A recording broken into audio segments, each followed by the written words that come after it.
talented Brazilians in the world, but this is Yuri Martins. He is joining us here for the Coin Rivet podcast. We're going to be chatting about many things, and of course this Triton Coin Rivet $200,000 event. Didn't go your way in that event, but you've had a really good series so far. Tell me about your experience here so far at Triton. The 200K wasn't as I expected, but it's all good. The series is pretty good for me.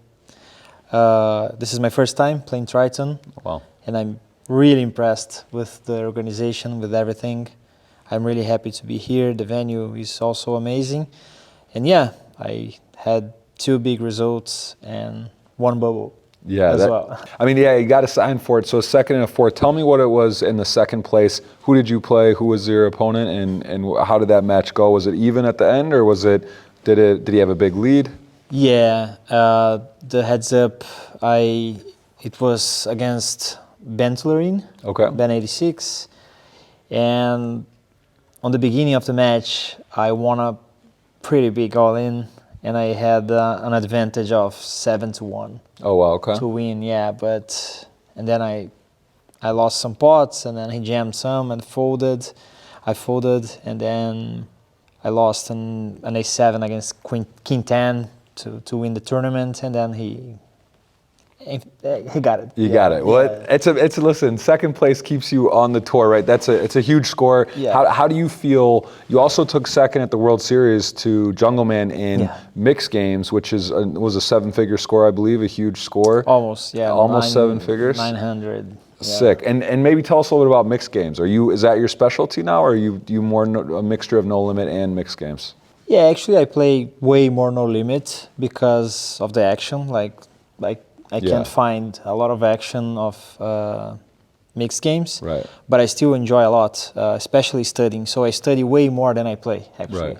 I have some friends that help me with strategy, and I really enjoy studying mixed games, actually. And mixed games, though, Brian Rast, also a very good mixed game player, we were just talking, said it's hard to study those because there's 8 games. Yeah. It's really hard to do. What are some tips to people that are looking to get into mixed games? Actually, find a player that has experience helps a lot. Right. So you can pay for coachings, and that's it. I think this is the best way to start on these games, and practice, of course. After this, of course, there are some games that they have public solvers. There are some games that don't have public solvers, so if you want to be very good, you probably have to pay to someone to build a tool for you or something. And tell me about Brazil and poker. I mean, obviously, you know this. We've spoken before. My wife's Brazilian. I love Brazil, and they're so passionate. And about poker, it's no different. Soccer, football, however you want to call it, and poker. How big is poker becoming, and how does it feel to be the #1 live all-time money list earner in Brazil currently? Yeah, poker in Brazil is huge, to be honest. I'm not sure what is like. There are a lot of factors that makes Brazil so big in poker. I believe this is because poker is a good opportunity to young guys to win a lot of money because our currency is not the best comparing to dollars, so you can have a pretty good life, and we are also very competitive. Passionate for sure. Exactly. Yeah. So all of these things together makes Brazil big in poker. We also have a lot of poker teams, which helps the players that are on the beginning of their careers. Like they give you like the bankroll classes, and then you play for them. So I think that's the reason, basically. And what about for you, to be #1? How does that feel? Yeah, it's pretty good, actually. I never think about it, to be honest. I just really love poker, and I enjoy the rides. I just play and study a lot, and I'm really happy and grateful for all of these results and everything that is happening to me. And you are not only are you ranked #1 in Brazil, but you're an ambassador for, right now I'd say there's 4 major sites, 3 or 4, and you represent Party Poker. What is it for you to be an ambassador for poker? What does that mean to you? When I started playing poker, it always was a dream for every poker player to be sponsored to any site, like big sites. And 10 years, 11 years later, I got this sponsorship, and just one more dream being realized. So it's an honor. I remember I was there in Rio at that series, which it was a Party Poker Live, I think in 2019. It was really cool to have that kind of series. Is that becoming more prevalent now? Are there more stops? And I know there's a BSOP. I've been in Sao Paulo for the Millions with you there as well.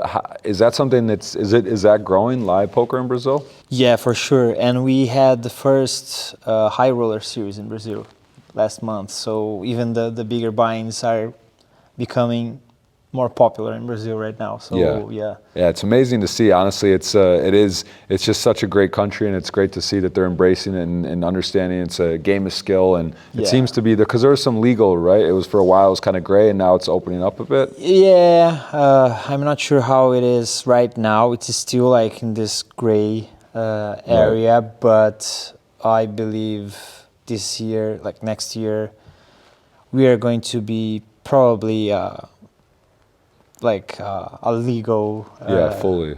Exactly. So, but of course, they say that we will be legal like 100% for a long time. So I'm not sure, but right now it seems to be very close. Nice. Yeah. And what about being a parent, a father, in a marriage, to be in a relationship, have a child, and play poker and travel? How has that been for you? I think it's 4 years old, right? Yeah, 4 years old, correct. Yes. Yeah, like depending on the perspective, like it inspires me, but at the same time, it's really hard to travel because I miss them so much. So I have to like have a very, how can I say, I schedule everything prior to, like a few months prior, and talk to my wife and just to see if it's okay to go. And I always try to bring them as well when I can. But he's at school right now, so it's tough to. Like they went to Vegas with me. Mm-hmm. They stayed for 1 month. You're right. So it was a long trip. So I don't think they are gonna come with me to the next stops, but next year they will come at least in 2 or 3. Yes, and tell me about online versus live. So now you've had this success, as we mentioned, #1 all-time Brazil. Mm-hmm. You also had a lot of success online. There's some great Brazilian players online, and Brazil used to be like, when you play online, it's like, oh, I want to see a Brazil flag, and now kind of like there's some really tough players. How, for you personally, what do you enjoy more, live or online at this point? Both, to be honest. I think they both bring to me different emotions, to be honest. So I really enjoy playing online. I really enjoy playing live as well. Different emotions, different like experiences, but winning a live tournament is more exciting than online. Yes, yeah, it's more intense. Right. So is the Triton now? So you've had some success, second and fourth, and final tables, and you've gotten acclimated. Will you be at future stops? Is this one you love, or how do you feel about Triton? Yeah, for sure. I will try to go as much as possible next year. I'm not sure how many stops we will have, but I hope I can go to all of them. And tell me about yourself as a poker player. What are you mentioned you study a lot, right? Mm-hmm. More than you play. What are some attributes or skill sets that you feel that make you so successful in poker? I think I can apply very well what I study. So I understand the mechanics of the game. Mm-hmm. So the theory, I don't like. It took a long time to understand the mechanics of the game, of course. So I don't copy what the program says. I know how the mechanics, the theory works, and then I always look to my opponent and try to figure out if he knows how to respond to the perfect strategy, and then if I can find any exploits. So I think this is my best quality, probably. I can figure out quickly and apply what I study. So sometimes I see people like studying a lot, but when they play, they cannot apply 100% of what they learn, because they probably try to copy what they study, right? And they don't understand the mechanics in general, the theory. So yeah, I could say that I have like a more universal style, Right. Like I can understand both both sides, like theory and how to exploit as well, really quick. So of course I love to study theory, but I always want to know what to do if they like deviate from, Right. yeah. And other than poker, what are some hobbies and things you enjoy to do? So you obviously being a dad, being a husband, but I believe you do some music or you play guitar. What are some of your other hobbies? Exactly. I play guitar, I sing, I also like to surf, and I really like fashion as well. And yeah, that's it. That's a lot. That's a lot of hobbies for sure. Give me a piece of advice. Someone out there, it's obviously live and online are different. You know, you mentioned Brazil. It's popular. People are coming in. Give me someone in Brazil who is maybe interested in playing poker, because it's also different than you and I started. You've been playing how many years? When did you start playing? I started when I was 15, so 16 years ago.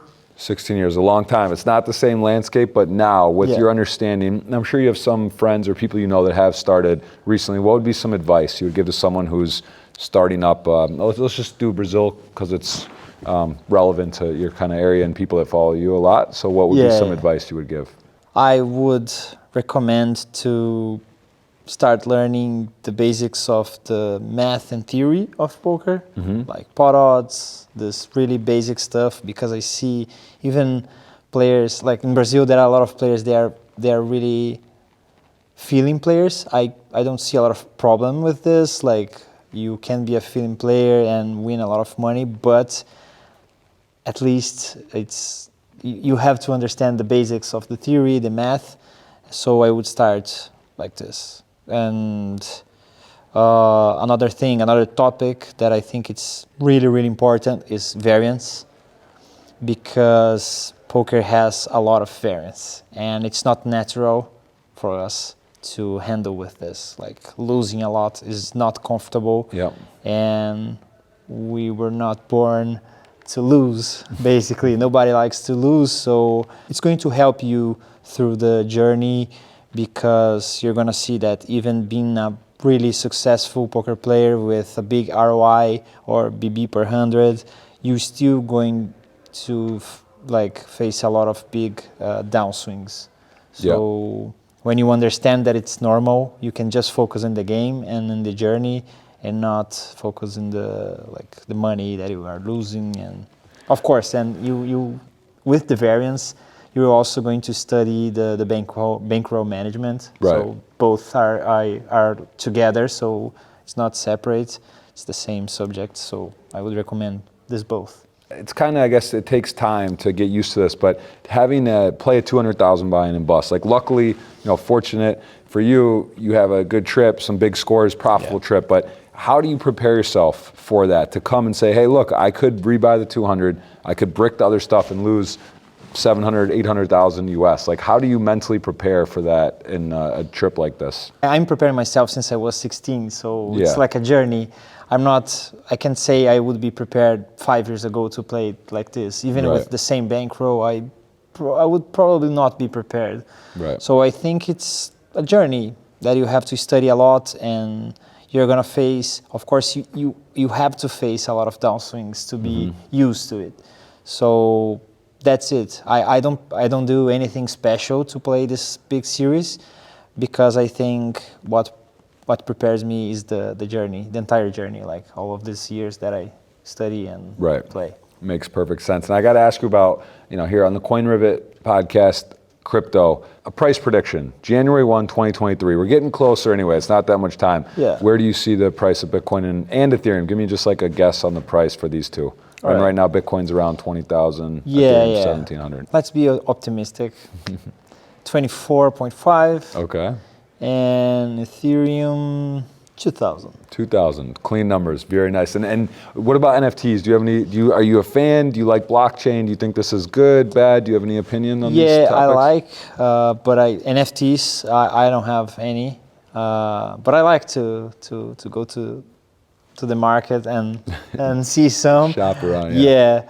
Actually, I really like cryptos, but I'm not, my knowledge is very limited. So that's the reason I'm not more into it, because I spend all my time with my friends studying poker or with my family. So Yeah. right now I'm just focusing in poker. So, but I really like it. Very nice. to be honest.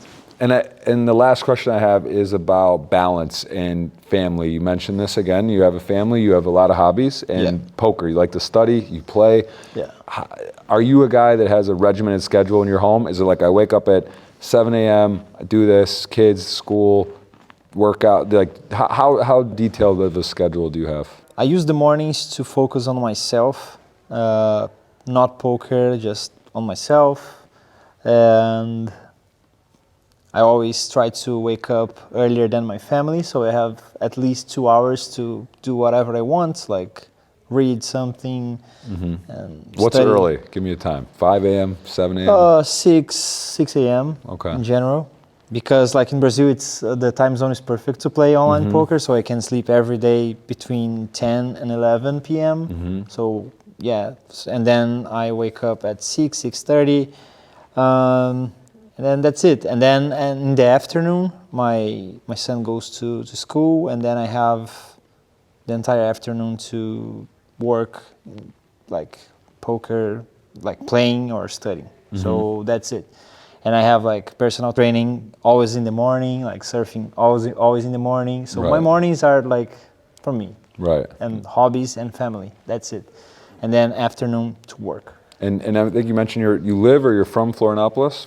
Yeah, I live in Florianopolis. I'm from Curitiba. It's kind of close, like 3 hours. I've never been there. Here it's beautiful, right? It's an island or? Yeah, it's an island. Yeah, 200,000 people, and it's a beautiful island. Like you recommend it's worth I would seeing. say the best place in Brazil for me, of course. Yeah. I don't know, like because it's safer.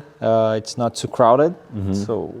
Yeah, I really like it. Very you can nice. see, like, you have a lot of options of beaches. You have amazing restaurants, like seafood, surf, skate. Like in my neighborhood, we have a lot of skate parks, and we have like world champions over there. Acai, of course, right? They have Acai, good of course. Okay, good. I'm in if they have that. And the World Cups this year. Brazil, how big a fan? I mean, everyone kind of likes and supports. It's part of the DNA, but are you like, love it, like it, you follow it religiously? Yeah, not anymore. I used to play soccer when I was younger, but since I was 15, probably when I started playing poker, I don't follow football anymore. Right. But of course, World Cup is you're gonna really watch the games. Of course, yeah. all the They're games. the favorite, I believe, too. Brazil's the favorite. Yeah, I believe. Nice. Yeah, at least, of course, top 3 for sure. But yeah.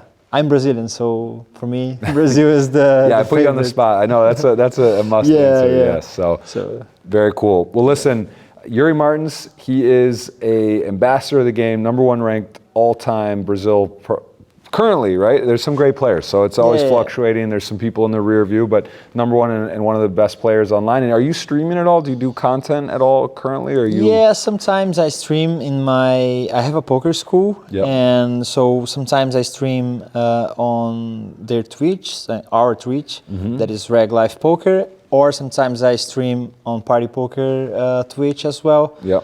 I do some funny stuff in the Party Poker Twitch, like I do some bankroll challenges that, like 3 hours bankroll challenges, so just to gamble. And like what, you start with 100 and get to a certain I started with 100 like playing like spins or something that I don't usually play, just to have fun and talk to the audience. Very it's pretty cool, yeah. Very cool. And so tell us, what is your channels on the different socials? Where can they follow you? Yuri Nerdguy in all the platforms. Just across the Twitch, Instagram, YouTube. What are the platforms? TikTok. What's your go-to? Yeah, I work just with Instagram and Facebook or Meta now. Twitter I use more just to read some stuff. Right. I don't post a lot, so yeah, it can be a time suck. It's fun though. It's fun to keep up. But yes. Yeah. Yuri Nerdguy in all of these platforms. All right. Well, listen, you guys heard it here. My man is the #1 ranked in Brazil. We'll say it again. It's pretty cool. Very passionate guy. Very passionate culture. And we will see you on the next edition of the Coin Rivet podcast. We thank you so much for Yuri to be with us here today. Yuri, thank you for the time. Thank you so much. It's a pleasure.